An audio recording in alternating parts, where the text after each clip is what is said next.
إن الحمد لله نحمده ونستعينه من يهده الله فلا مضل له ومن يضلل فلا هادي له وأشهد أن لا إله إلا الله وحده لا شريك له وأشهد أن محمدا عبده ورسوله أما بعد فإن خير الحديث كتاب الله وخير الهدى هدى محمد صلى الله عليه وسلم وشر الأمور محدثاتها وكل محدثة بدعة وكل بدعة ضلالة وكل ضلالة في النار.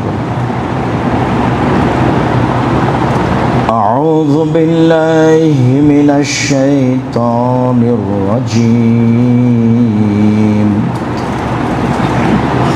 وأن المساجد لله فلا تدع مع الله أحدا.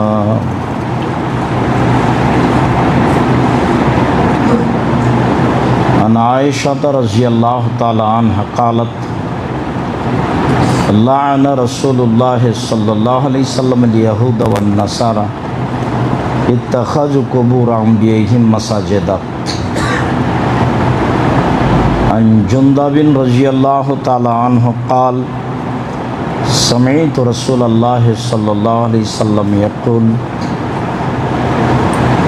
إن من كان قبلكم ألا إن من كان قبلكم كان يتخذون قبور أنبيائهم وصالحهم مساجدا ألا فلا تتخذوا القبور مساجدا وإني أنهاكم عن ذلك رواه البخاري ومسلم. সম্মানিত দ্বীনি মুসলিম ভাই বোন, প্রশংসা আল্লাহর জন্য, শান্তি অবতীর্ণ হোক আল্লাহর রাসূলের উপর সাল্লাল্লাহু আলাইহি ওয়াসাল্লাম। আমরা অবগত আছি আমাদের ধারাবাহিক আলোচনা চলছে সালাত নিয়ে। সালাতের আলোচনায় আমাদের ধারাবাহিকভাবে আলোচনা চলছে মসজিদ নিয়ে। আরও কয়েক জুমা চলবে বলে আমরা অনুমান করছি ইনশাআল্লাহ। সম্মানিত দ্বীনি ভাই বোন, আল্লাহ তাআলা বলেন ওয়া আন্নাল মাসাজিদা লিল্লাহ, নিশ্চয় মসজিদ সমূহ আল্লাহর জন্য।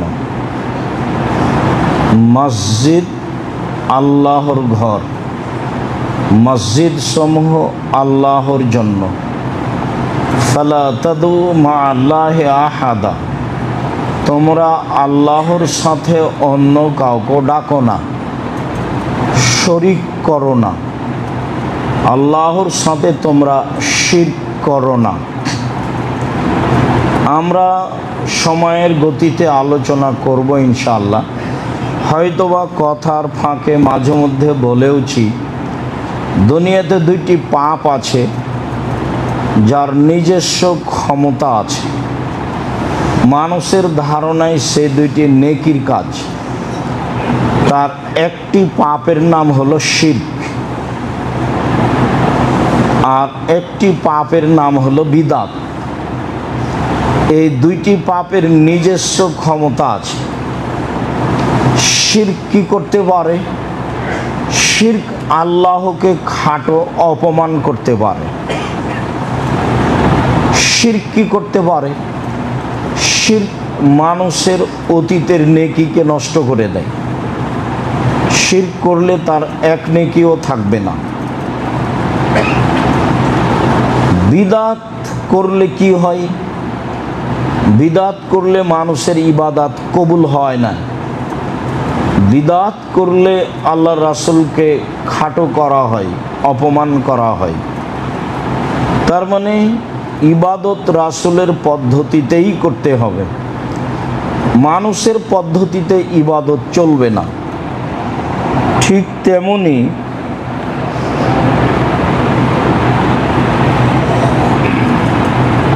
আল্লাহর সাথে যেন ইবাদতে কর্মে শিরক না হয় সে ব্যাপারে সাবধান থাকতে হবে। পিতা মারা গেছে, তার নামে খাওয়ার ব্যবস্থা করতে হবে। যদি নির্ধারিত দিনে করি তাহলে সেটা শিরক হবে, আর যদি অনির্ধারিত দিনে করি তাহলে সেটা বিদআত হবে। কেন? মানুষ মারা গেলে তার নামে খাওয়ার ব্যবস্থা করে সে ব্যক্তির উপকার করা যাবে, এই কথা রাসূল সাল্লাল্লাহু আলাইহি ওয়াসাল্লাম বলেননি। মানুষ মারা গেলে মানুষের জন্য তার কাছে নেকি পৌঁছানোর দুইটা পথ, একটা মুখের দোয়া আর একটা হলো দান।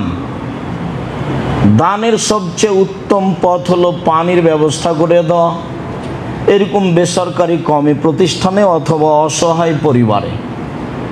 তারপরে কাপড়ের ব্যবস্থা করে দেওয়া। এছাড়াও এদেশের কওমি বেসরকারি যেগুলো দিন শিক্ষা প্রতিষ্ঠান সেগুলোতে সার্বিকভাবে সহযোগিতা করা। এগুলো হচ্ছে মরা মানুষের নিকটে নেকি পৌঁছানোর মাধ্যম। আপনার পিতা মারা গেছে, যদি ধরেন এটা পিতার নামে দান করলেন সাদাকা, তো আপনারা আত্মীয় স্বজন বন্ধু বান্ধব সবাই এসেছে, সাদকা তো যারা কাজ করে খেতে পারে তারা খেতে পারে না। আল্লাহ রাসূল সাল্লাল্লাহু আলাইহি ওয়াসাল্লাম বলছেন, বলো কি তুমি, ইন্না সাদকাতা আওসাকুন নাস, দান হচ্ছে মানুষের ময়লা। দান আমি খাই না, আমার বংশ খায় না, আমার বাড়ির কাজের লোক খায় না। সাদাকা আমার জন্য হারাম, আমার বংশের জন্য হারাম, আমার বাড়িতে যারা কাজ করে তাদের জন্য হারাম। অত মানুষের ময়লা আমি খাবো কেন? আমার পরিবার খাবে কেন? আমার বাড়ির কাজের লোক খাবে কেন? তো আপনার বাপের নামে ওটা দান নেকির জন্য করলেন, তো ওটা আপনারা সবাই খাচ্ছেন, যে যার জন্য এটা নেকির কাজ নয়, এটা বিদআত। আর নির্ধারিত দিনে করলে তা হলো শিরক। বলছিলাম যে আয়েশা রাদিয়াল্লাহু তাআলা আনহা বলেন, রাসূল সাল্লাল্লাহু আলাইহি সাল্লাম অভিশাপ করেছেন ইহুদিদের উপরে আর খ্রিস্টানের উপরে। সূরা ফাতিহাতে প্রত্যেক সময়ে ইহুদিদের উপরে অভিশাপ করা হয়, তা হলো মাগজুব।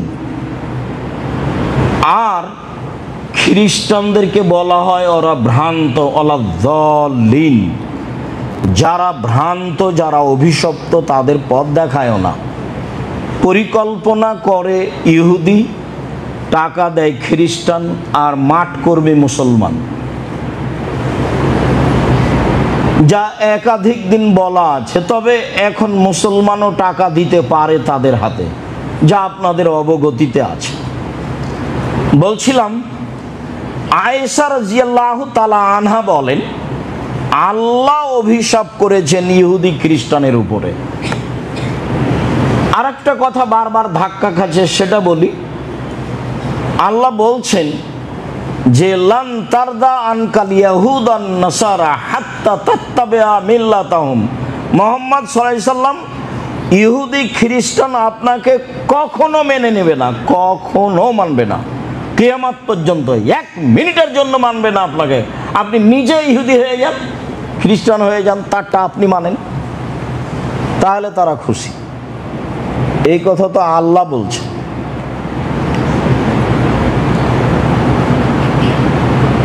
কেন? ইত্তাখাজু কবুর আম্বিহিম মাসাজেদা, তারা নবীদের কবরকে মসজিদ তৈরি করেছে,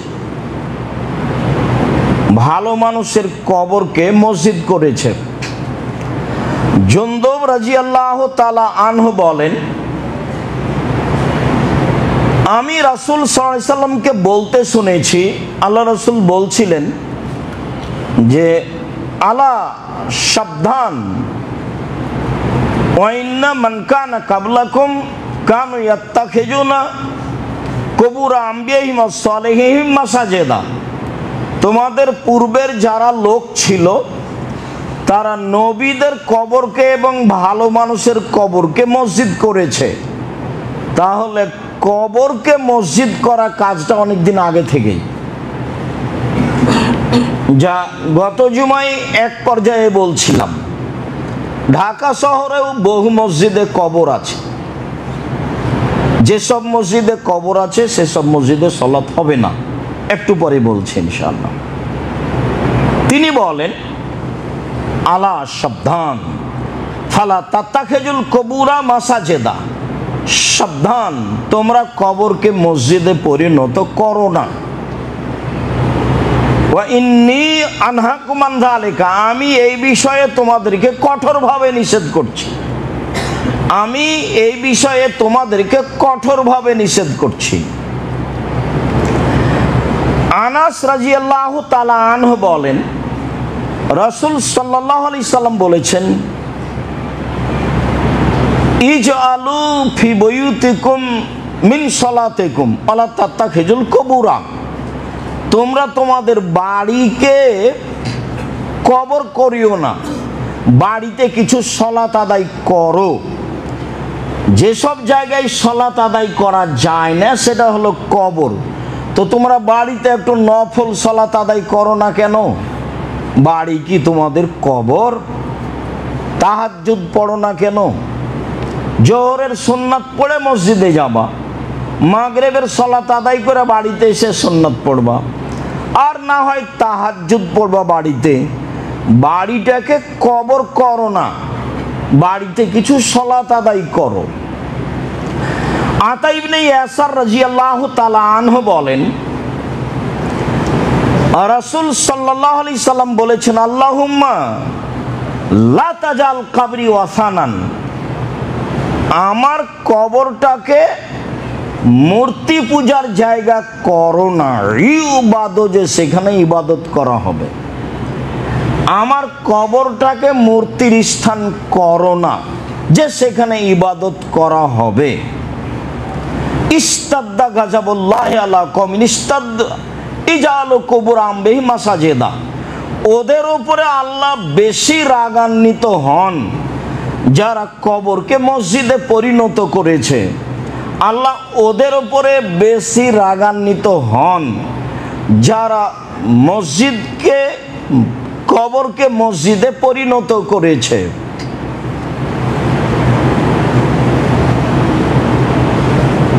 জাবের রাদিয়াল্লাহু তাআলা আনহু বলেন, রাসূল সাল্লাল্লাহু আলাইহি ওয়াসাল্লাম নিষেধ করেছেন, না আইয়ুজাসসাসাল কবরু ওয়া ইউবনা আলাইহি ওয়া ইউকাদা আলাইহি, কঠোরভাবে নিষেধ করেছেন কবরকে যেন পাকা করা হয় না, কবরকে যেন গম্বুজে পরিণত করা হয় না, কবরের উপরে যেন বসা হয় না। কবরকে পাকা করা নিষেধ। কবরকে ঘর তৈরি করে ঘরের মতো করে বানানো নিষেধ। কবরের উপরে বসা নিষেধ। জাবের রাদিয়াল্লাহু তাআলা আনহু বলেন, রাসূল সাল্লাল্লাহু আলাইহি সাল্লাম নিষেধ করেছেন, আইদাসাসাল কুবুর ওয়া ইউক্তাবা আলাইহা ওয়া তুতা, কবরকে যেন পাকা করা না হয়, কবরের উপরে যেন কিছু লেখা না হয়। দেখেন, আপনাদের চোখে তো দিনরাত দেখছেন কবরস্থানে কত সুন্দর করে লিখে রেখেছে, সাবে কোমো কোমো খাজি, কত কি। খুব কষ্ট হয় এসবগুলো দেখলে। কে কাকে বলবে? ধর্ম মানুষের হাতের ব্যাপার। যারা কিছু বলতে পারবে, যাদের সুযোগ সুবিধা আছে, তারা কেন বলে না তা আমার জানা নাই। যাদের সামনে বিভিন্ন পর্যায়ের মানুষ, যারা বিরত থাকবে, বিরত রাখতেও পারবে, তাদের সামনে কেন বলে না? তাই মাঝে মধ্যে বলি, যদি আমাদের দিয়ে চলে তাহলে আল্লাহ তুমি আমাদেরকে জাতির সামনে গ্রহণীয় করো, আর যদি আমাদের দিয়ে না চলে, যারা জাতির সামনে চলবে যাদের কথা জাতি গ্রহণ করবে তাদেরকে নিয়ে আসো, নিয়ে এসে বলো তুমি তো পারো, সব কিছু পারো, তো তুমি করো। কেন মানুষের কবর পাকা করা হবে? কেন মানুষের কবরে তার নাম ঠিকানা লেখা হবে? কেন সেখানে পাশে বসার জায়গা করা হবে? কবরের উপরে হাঁটা নিষেধ, কবরের উপরে বসা নিষেধ, কবরে কিছু লেখা নিষেধ, কবরকে পাকা করা নিষেধ, কবরকে ঘরে গম্বুজে পরিণত করা নিষেধ, সব একটানা নিষেধ, সব নিষিদ্ধ। আর থাকলো পাকা কবর। তো আবুল হাইয়াজ আল আসাদি রাদিয়াল্লাহু তাআলা আনহু বলেন, একদা আমাকে আলী রাদিয়াল্লাহু তাআলা আনহু বললেন, আলা বাসোকা আলা মা বাসানি আলাইহি রাসূলুল্লাহ সাল্লাল্লাহু আলাইহি সাল্লাম। আচ্ছা আবুল হাইয়াজ আল আসাদি, আমি কি তোমাকে ওই কাজে পাঠাবো না যে কাজে আমাকে আল্লাহর নবী পাঠিয়েছিলেন?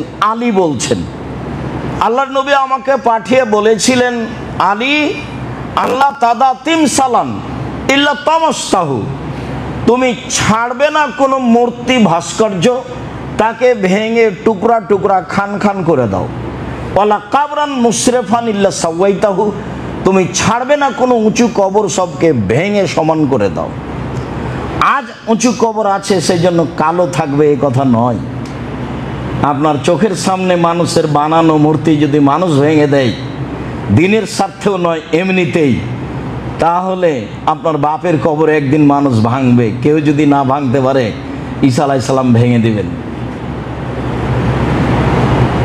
এবং অপমান অবস্থায় ভাঙবে। আমি ভাষা নকল করে আপনাকে কষ্ট দিতে চাইনি, তবে আপনার বাপের কবর মানুষ অপমান অবস্থায় ভেঙে দিবে এ কথাই ঠিক, ভাঙবেই। মুসলিম শরীফের হাদিস। মানুষ একদিন এই হাদিস আমল করবে, আজ হোক আর কাল হোক। কেন? এটা নবীদের নীতি। আব্দুল্লাহ ইবনে মাসউদ রাদিয়াল্লাহু তাআলা আনহু বলেন, দাখালা রাসূলুল্লাহ সাল্লাল্লাহু আলাইহি সাল্লাম আল বাইতা ওয়া হাওলাল কাবাতে সিত্তুনা সালাসু মিআতে নসব। আল্লাহর নবী যখন কাবা ঘরে ঢুকলেন, তখন কাবা ঘরের ভিতরে 360টি মূর্তি ছিল। মূর্তিগুলো তার পিতার ছিল। মূর্তি তার পিতার মানে ইব্রাহিম আলাইহিস সালামের ছিল।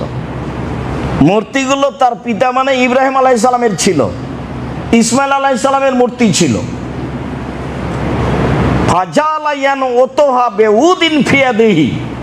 তিনি ওই লাঠি দিয়ে মূর্তিগুলোর উপরে আঘাত করতে লাগলেন, যে লাঠি তার হাতে ছিল।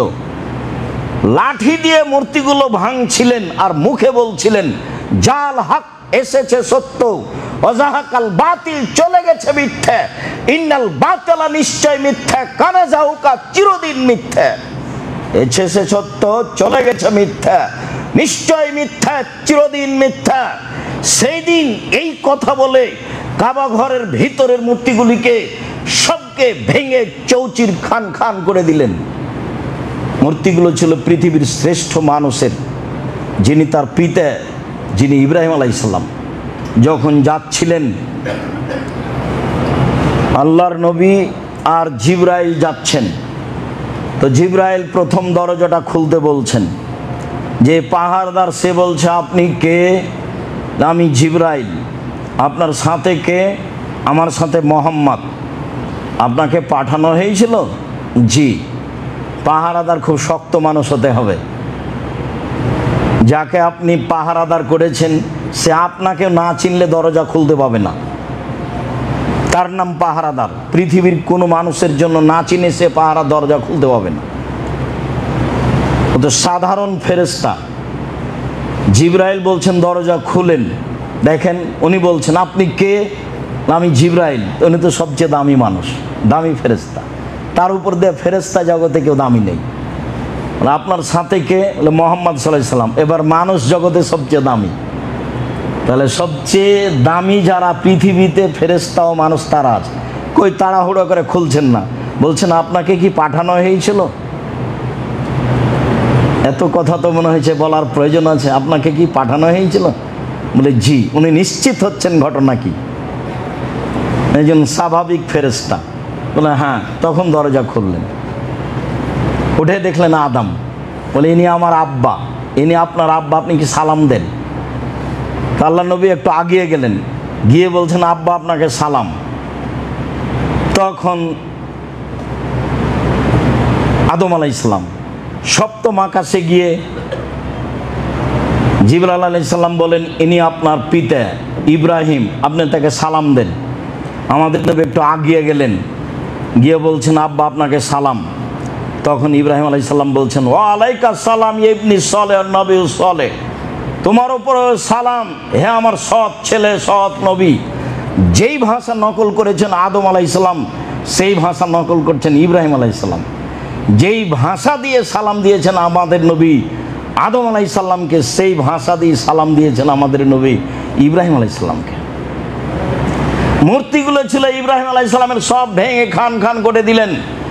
ইব্রাহিমের বৈশিষ্ট্য ছিল মূর্তি ভেঙে দেওয়া, এই ইতিহাস আপনাদের জানা আছে। সম্মানিত দিনী ভাই বোন, কবর উঁচু হবে না এ কথাই ঠিক, কবর পাকা করা হবে না এ কথাই ঠিক, একদিন মানুষে কবর ভেঙে দিবে এ কথাও ঠিক। কবরের ব্যাপারে রাসূল সাল্লাল্লাহু আলাইহি সাল্লাম বলেন লা তাজলিসু আলাল কবুরে, তোমরা কবরের উপরে বসো না। আলা তুসাল্লি ইলাইহা, কবরের দিকে মুখ করে সালাত আদায় করো না। অন্য এক বর্ণনায় এসেছে লা তুসাল্লু আলাইহা, কবরের উপরে সালাত আদায় করো না। আলা তুসাল্লু ইলাইহা, কবরের দিকে মুখ করে সালাত আদায় করো না।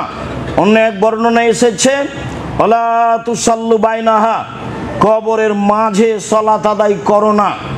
মসজিদের ডানে বামে সামনে পিছনে যে কোনো জায়গায় কবর থাকলে সেই মসজিদে সালাত হবে না, এটাই চূড়ান্ত হাদিস সহিহ।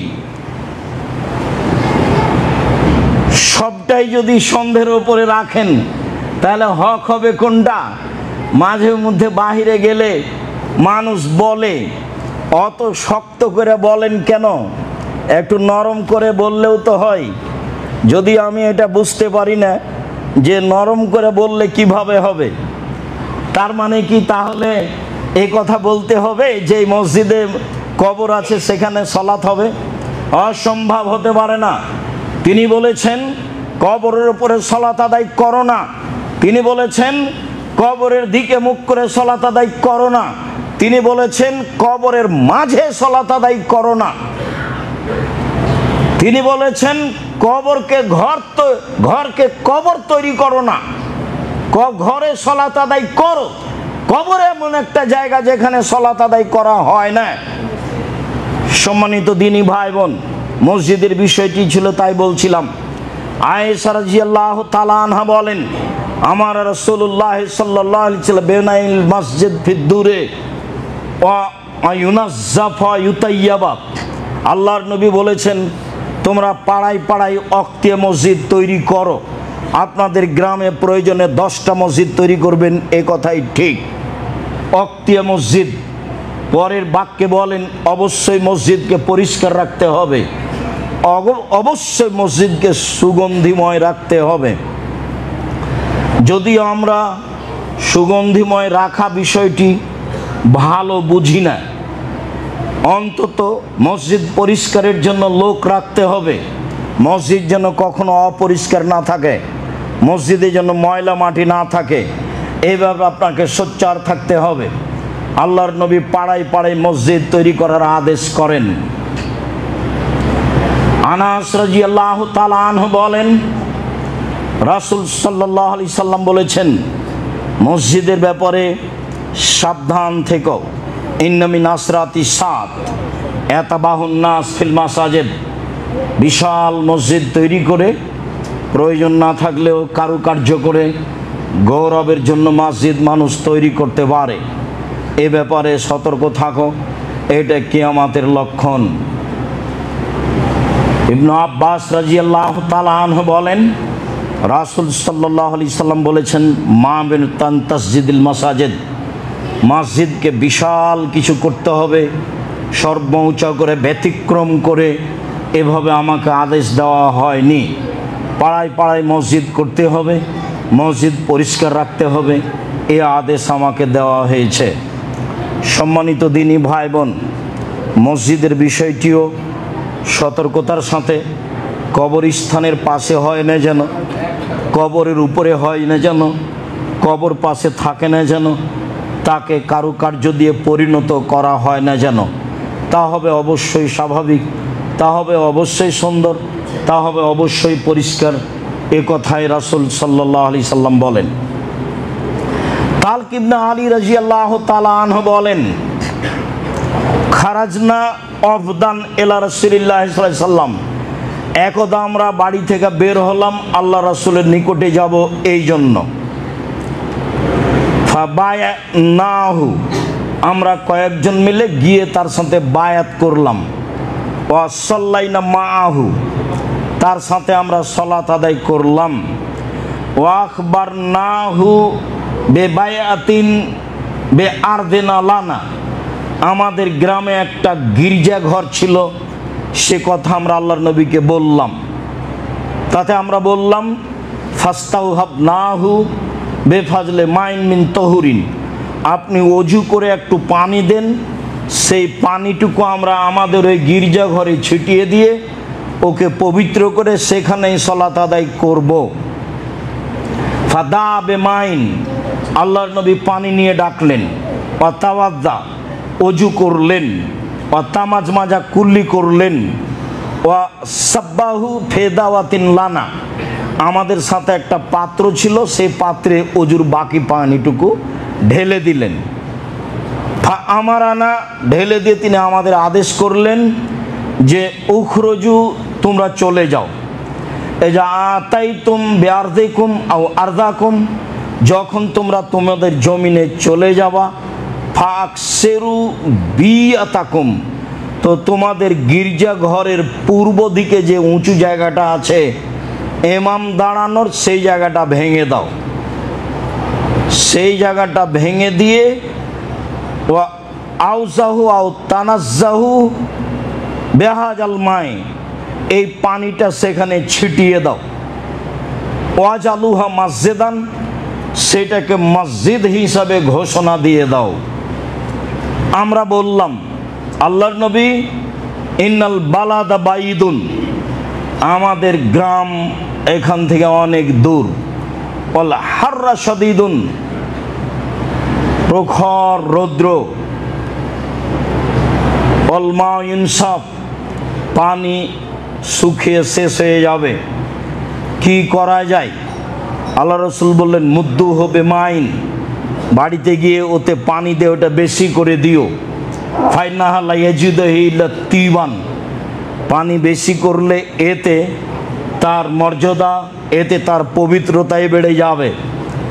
তাহলে পড়ে নেওয়া পানির সাথে পানি মিক্স করা যায়, তাহলে জমজমের পানির সাথে পানি মিক্স করে পান করা যায়, তাতে তার মান কমে যাবে এ কথা নয়, বরং তাতে তার মান বেড়ে যাবে এ কথাই ঠিক। অত্র হাদিসে বোঝা যায় খ্রিস্টানদের গির্জাঘর মসজিদে পরিণত হতে পারে, মসজিদ করা যায়। গির্জাঘরের পূর্ব দিকে একটা উঁচু জায়গা থাকে মেহরাবের মতো, সেটা ভেঙে দিয়ে সমান করে দিতে হবে, তাতে পানি ছিটিয়ে দিতে হবে, তাহলেই সেটা মসজিদ বলে ঘোষণা দেওয়া যাবে। লন্ডনে বহু মুসলমান ওদের গির্জাঘর কিনে নিয়ে তাকে মসজিদ ঘোষণা দিয়ে সালাত আদায় করছে। তারা ইবাদত করেছে মর্মে সেখানে আর ইবাদত হবে না, তাদের টাকা দিয়ে গির্জাঘর তৈরি করা হয়েছে, সেই ঘরে সালাত হবে না, এই হিসাবে একটাও ঠিক নয়। দেখেন হাদিস সহিহ। বিষয়টি খুব বিবেচনার জন্য আমি মনে করি, অবশ্যই বিবেচনা করে সময়ের গতিতে কাজে লাগাবেন ইনশাআল্লাহ। আল্লাহুম্মা সাল্লি আলাইহি ওয়া বারিক আলাইহি।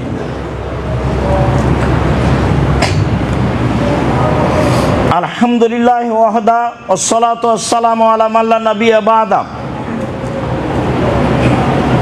বুরায়দা রাদিয়াল্লাহু তাআলা আনহু বলেন, রাসূল সাল্লাল্লাহু আলাইহি সাল্লাম বলেছেন, বাশশিরিল মাসাইনা ফিয-যুলামে বিন-নূরিত তাম ইয়াউমাল কিয়ামা। যারা অন্ধকারে পায়ে হেঁটে মসজিদে যায় তাদের পূর্ণ আলোর সুসংবাদ দিয়ে দেন আপনি বিচারের মাঠে।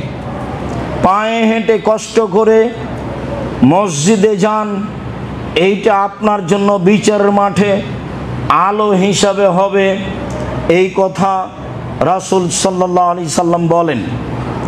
আব্দুর রহমান ইবনে আয়েশ বলেন, একদা রাসূল সাল্লাল্লাহু আলাইহি সাল্লাম বললেন, ইন্নী রাআইতু রাব্বি বিআহসানি সূরাতিন।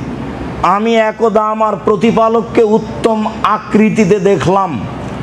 আল্লাহর নবী আল্লাহকে স্বপ্নে দেখেছেন। এই চক্ষু আল্লাহকে দেখতে পারবে না। যেই চক্ষু মানুষের কাছে পৃথিবীতে আছে, এই চক্ষু আল্লাহকে দেখতে পারবে না, এই কথা আল্লাহ বলেছেন। এই কথা মুসা আলাইহিস সালামের বাস্তব ঘটনায় প্রমাণিত আছে। তিনি স্বপ্নে আল্লাহকে দেখলেন। আল্লাহ তাকে বললেন, ফিমা ইয়াখতাসিমুল মালাউল আলা। উপরের ফেরেশতাগণ কি নিয়ে হইচই করছে তা কি বলতে পারেন? আমি বললাম, আনতা আলাম, আপনি ভালো জানেন। মুখামুখি কথা চলছে, আপনি ভালো জানেন। তখন তিনি বলছেন, ফাওয়াদা কাফাহু বাইনা কাতফাইয়া। এইটুকু বলতেই আল্লাহ তার নিজের হাতের এই কবজি আমার এই পিঠের কাঁধের উপরে রাখলেন। ফাওয়াজাদতু বারদাহা আলা সাদিয়াইয়া। এখানে হাত রাখতেই আমি বুকে ঠান্ডা অনুভব করলাম। হাত তিনি রাখলেন পিছনে, আর ঠান্ডা অনুভব করলাম বুকে। ফালিমতু মা ফিস সামাই ওয়াল আরজে। তাতে আমি জেনে নিলাম কি আছে আকাশে, কি আছে জমিনে। এখন আমার বলা স্বাভাবিক, উপরে কি নিয়ে হইচই করছে। ইবনে আব্বাস রাদিয়াল্লাহু তাআলা আনহু বলেন, রাসূল সাল্লাল্লাহু আলাইহি ওয়াসাল্লাম বলেছেন, একদা আল্লাহ তাআলা আমাকে বললেন, ইয়া মুহাম্মদ, হে মুহাম্মদ, হাল তাদরি ফিমা ইয়াখতাসিমুল মালাউল আলা। আপনি কি বলতে পারেন উপরে কি নিয়ে হইচই হচ্ছে? আল্লাহ আমাদের নবীকে মুহাম্মদ বলে ডাকতেন। জিবরাইল আলাইহিস সালাম নবীকে মুহাম্মদ বলে ডাকতেন। আর সাহাবীগণ আল্লাহর নবীকে আল্লাহর নবী, আল্লাহর রাসূল বলে ডাকতেন। আর আমরা বলছি হুজুরে পাক সাল্লাল্লাহু আলাইহি সাল্লাম। যেটা সাহাবী বলেননি, যেটা নবী বলেননি, যেটা আল্লাহ বলেননি। তা আল্লাহ বললেন, মুহাম্মদ বলতে পারেন কি নিয়ে হইচই হচ্ছে? বলতো নাম। আমি বললাম, হ্যাঁ বলতে পারি। ফিল কাফারাত, এখন জেনে গেছেন। হ্যাঁ বলতে পারি। কি নিয়ে হইচই হচ্ছে? হইচই হচ্ছে মানুষের পাপ কিসে মিটে যাবে এই নিয়ে। অত্র হাদিস আমরা আমাদের আলোচনার সূচনায় পবিত্রতাই করেছিলাম। আল কাফারাত, আর মিটে যাবে পাপ কিসে? এক, আল মাকসু ফিল মসজিদ বাদা সালাওয়াত। সালাতের পরে মসজিদে বসে তাসবিহ তাহলিল জিকির আজকার করলে পাপ মিটে যায়। মসজিদে বসে তাসবিহ তাহলিল জিকির আজকার করলে পাপ মিটে যায়। দুয়ার জিকিরের মধ্যে একটু পার্থক্য আছে। দুয়া মানে আপনার প্রয়োজনে চাচ্ছেন, তখন আল্লাহ দিবেন দিবেন না তার ব্যাপার। আর জিকির মানে আপনি প্রয়োজন নয়, ওকে সন্তুষ্ট করার জন্য বলছেন। সুবহানাল্লাহ, আলহামদুলিল্লাহ, আল্লাহু আকবার, লা ইলাহা ইল্লাল্লাহ, সুবহানাল্লাহি ওয়া বিহামদিহি, সুবহানাল্লাহি ওয়া আলহামদুলিল্লাহি ওয়া লা ইলাহা ইল্লাল্লাহ, আল্লাহু আকবার, লা ইলাহা ইল্লাল্লাহু ওয়াহদাহু লা শারীকা লাহু, লাহুল মুলকু ওয়া লাহুল হামদু ওয়া হুয়া আলা কুল্লি শাইইন কাদির। এখানে চাওয়া কিছু নেই। এর নাম হলো জিকির। জিকির দিয়ে তাকে বেশি সন্তুষ্ট করা যায়। জিকির করলে এমনিতে সব কিছু হয়ে যায়। যার কারণে ফাতেমা গেছিলেন কাজের লোকের জন্য, গিয়ে দেখলেন আয়েশা বাসায় আছে, আল্লাহর নবী নেই। তা আয়েশাকে বললেন, আম্মা কাজের লোকের জন্য এসেছিলাম। ঠিক আছে, আল্লাহর নবী আসলে বলবো। আল্লাহ নবী আসলেন। আয়েশা রাদিয়াল্লাহু তাআলা আনহা বললেন, ফাতেমা কাজের লোকের জন্য এসেছিলেন। শোনার সাথে সাথে মেয়ের বাসায় চলে গেলেন। মেয়ে যেই ঘরে আছে সেই ঘরে খাটে গিয়ে বসলেন। জামাই এবং মেয়ে এক খাটে আছেন। আমাদের দেশে এরকম গতিতে শ্বশুর সাধারণত বাপ সাধারণত যাবে না। আল্লাহ রাসূল বসলে আমাদের পা তার গায়ের সাথে লাগলো, আমরা সেটা আঁচ করলাম। আমরা উঠে বসতে যাচ্ছিলাম, তিনি বললেন, তোমরা শুয়ে থাকো। ফাতেমা, তোমার জন্য একটা কাজ, তুমি সুবহানাল্লাহ আলহামদুলিল্লাহ আল্লাহু আকবার বলো ঘুমানোর সময়। অবাক কথা, কাজের জন্য উনি কাজের লোকের জন্য গেছেন, আর কাজের লোক এটা তাসবিহ কি কাজের লোক? তাসবিহ কাজের লোক নয়।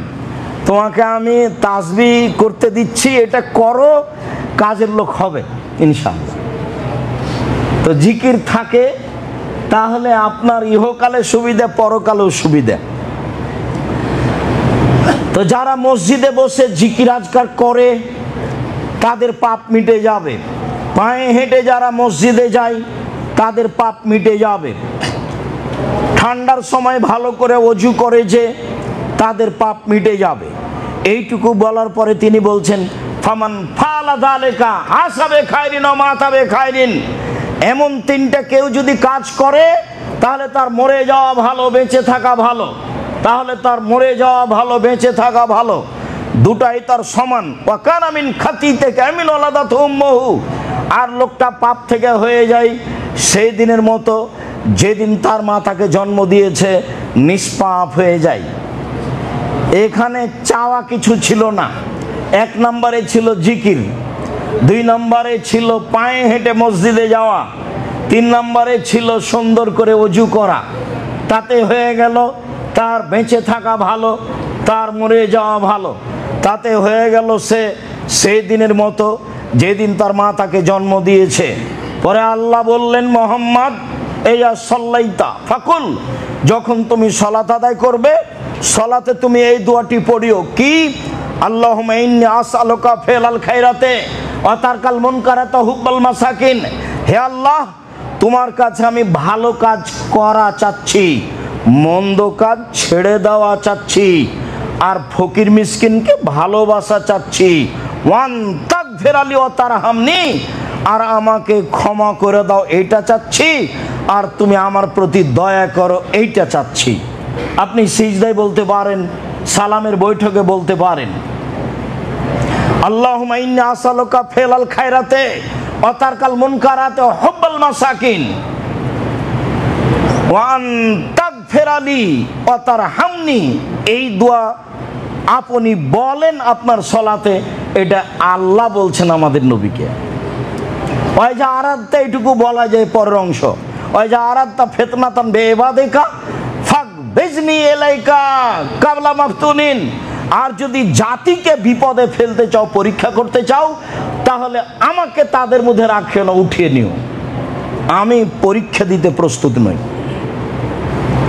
আমি বিপদে পড়ে তোমাকে কতটুকু ডাকতে পারবো, আমি এরকম বিপদে পড়তে রাজি নই। তুমি যদি জাতিকে পরীক্ষা করতে চাও তাহলে আমাকে তাদের মাঝে রাখিও না, আমাকে আগে উঠিয়ে নাও। এই কথা আল্লাহর নবীকে শিখিয়ে দিচ্ছেন আল্লাহ তাআলা যে আপনি এভাবে বলেন।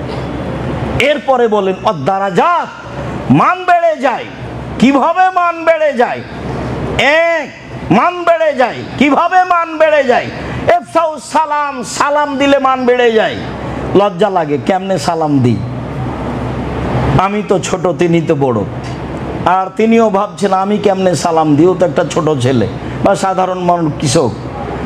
মিশরে একটা জিনিস আছে, সবাই সবাইকে সালাম দেয়, সবাই সিগারেট খায়, সবাই দাড়ি চাচে। ওরা এখনো বুঝতে পারেনি যে যারা মন্ত্রী তারা পরে সালাম দিবে, রিক্সাওয়ালা আগে দিবে, এটা ওরা এখনো বুঝেনি। ওরা হাদিসে যেভাবে এসেছে সেটাকে বুঝেছে, বাকিগুলো কেন বুঝে না আল্লাহই ভালো জানে। সালাম দিলে মান বেড়ে যায়। দুই, এটা উত্তম, অসহায় দুস্থ গরিব মানুষকে খাদ্য দিলে মান বেড়ে যায়। তিন, অসলাত বিল্লাইল নাসনিয়াম, মানুষ যখন ঘুমিয়ে থাকে অর্থাৎ তাহাজ্জুদ পড়লে মান বেড়ে যায়। তিনটা কাজ, যার জন্য বহু বক্তব্যে বলা আছে আপনাকে ফিরে যেতে হবে আপনার বাপের স্বভাবে, আর আপনার বউকে ফিরে যেতে হবে আপনার মায়ের স্বভাবে। আপনার পিতার যে স্বভাব ছিল মসজিদ থেকে ফকির ধরে আনা, অসহায় মানুষকে খেতে দেওয়া, সেই কাজে আপনাকে ফিরে যেতে হবে। ঢাকা শহরে বসবাস করেন, 150 চাউল রান্না করেছেন, মেহমান আসলে স্বামী বউ বলা বলি করে, কি করবে চানাচের বিস্কুট দিয়ে বিদায় করে দাও। এখন যদি খাবার দাও তাহলে আবার রান্না করা লাগবে। আব্দুল্লাহর বক্তব্য শোনেন, আপনাকে আল্লাহ রুজি দিয়েছেন আপনার আর স্ত্রীর, আপনার হাত দিয়ে। একটা ছেলে হলো তো 3 জনের দিলেন, আর একটা ছেলে হলো তো 4 জনের দিলেন, মেহমান আসলো তো 5 জনের দিলেন।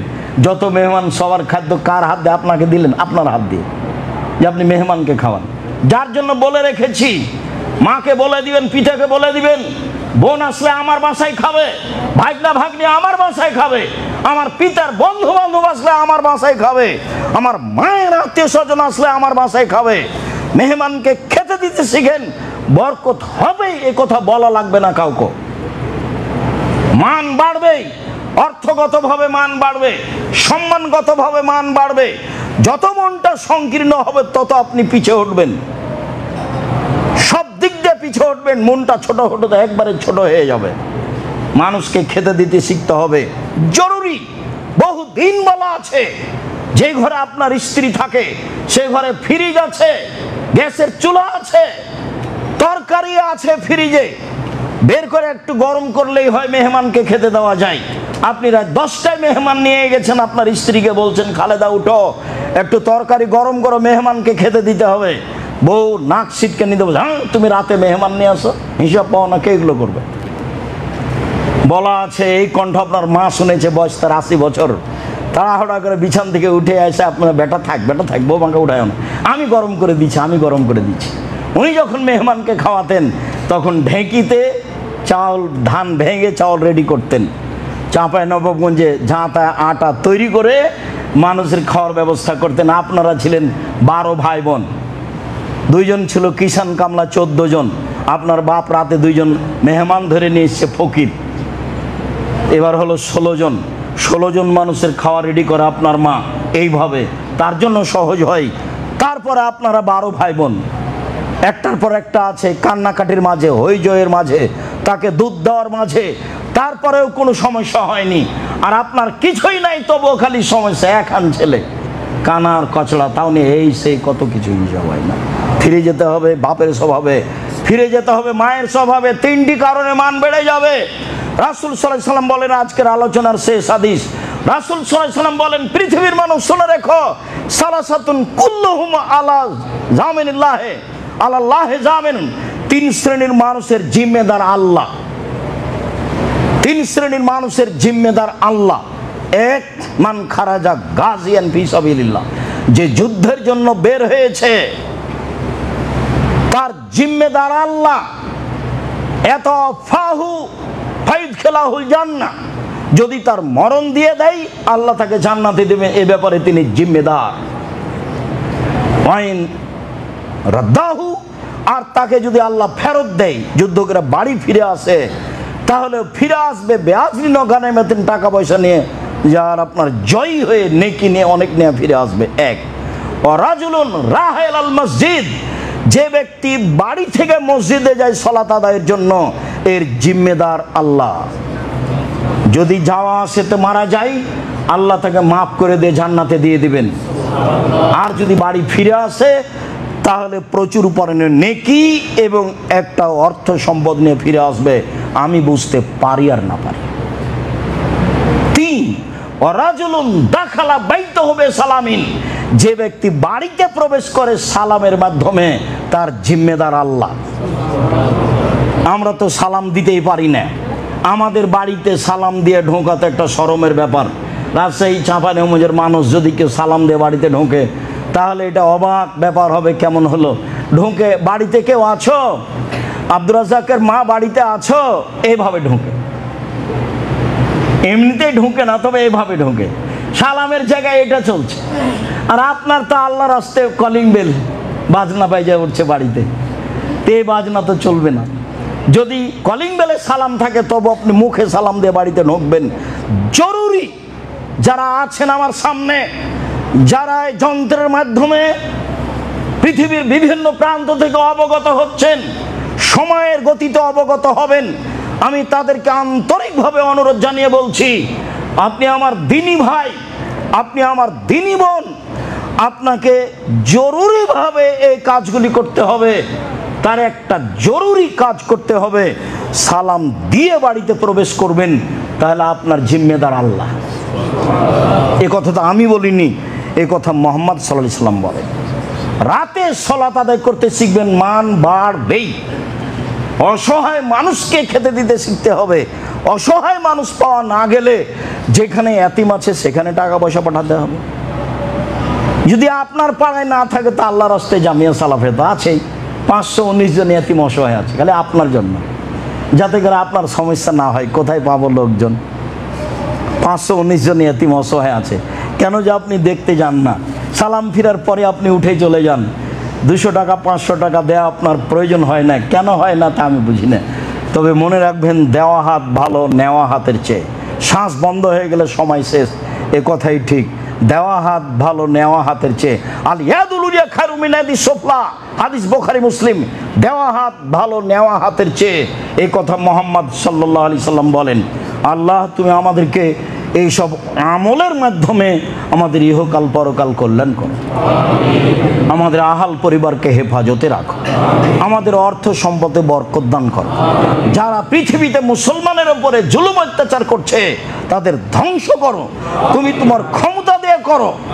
তুমি মুসলমানদের মান ইজ্জতের ব্যবস্থা করে দাও, বাংলাদেশের মুসলমানদের মান ইজ্জতের ব্যবস্থা করে দাও। কে আসলে কে থাকলে মান সম্মান রক্ষা হবে, অর্থ সম্পদ নিরাপদে থাকবে, সেটা তুমি ভালো জানো। তোমার দরবারে এই জুমার খুতবার শেষে বাংলাদেশের মুসলমানের নিরাপত্তার দাবি এবং সারা পৃথিবীর মুসলমানের নিরাপত্তার দাবি